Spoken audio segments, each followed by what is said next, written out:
Welcome সবাইকে react native ইনস্টলেশনের 2 number ভিডিওতে আপনাদের সবাইকে স্বাগতম।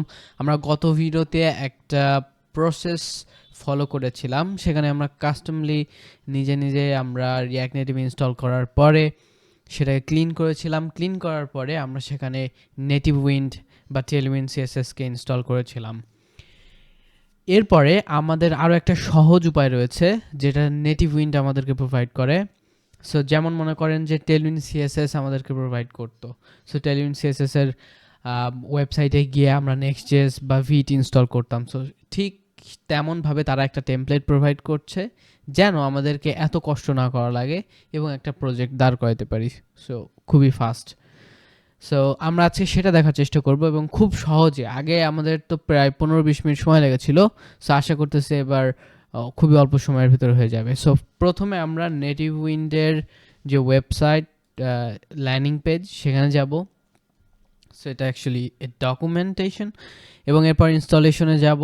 এরপর এখানে একটা টিপস দিয়েছে তারা যে if you would like to skip manual setup and use native wind with expo, you can use the following command to initialize a new expo project with native wind and tailwind css.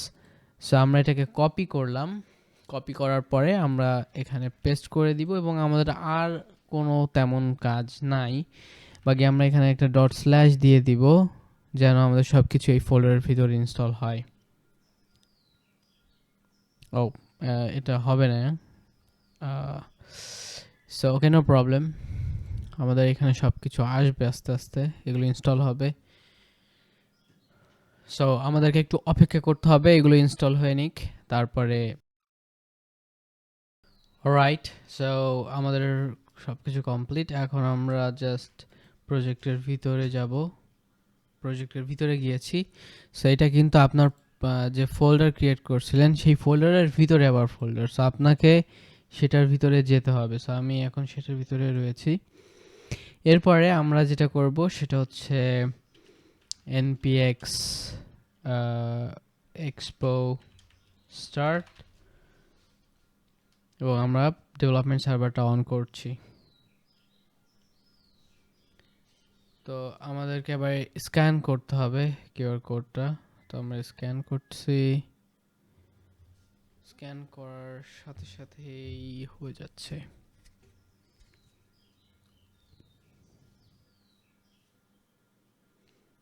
আচ্ছা, একটা বিষয় বলে রাখি। So আপনারা যদি এবং মোবাইলে এভাবে দেখতে চান তাহলে সেম ওয়াইফাইতে থাকতে হবে, সেম ওয়াইফাই কানেক্টেড থাকতে হবে, না হলে কিন্তু এটা আবার পসিবল হবে না। এখন আমরা এখানে কম্পোনেন্ট রয়েছে এবং এখানে অ্যাপ থেকে আমাদেরকে এই দুইটা নিয়ে আসছে আর কি, শো করতেছে এইগুলো। সো আমরা কম্পোনেন্ট যেগুলো আছে এই দুইটা কম্পোনেন্ট ডিলিট করে দিই এবং দেওয়ার পরে অ্যাপ যে এখান থেকে আমরা ডিলিট করে দিচ্ছি, সবগুলো ক্লিয়ার করে দিলাম।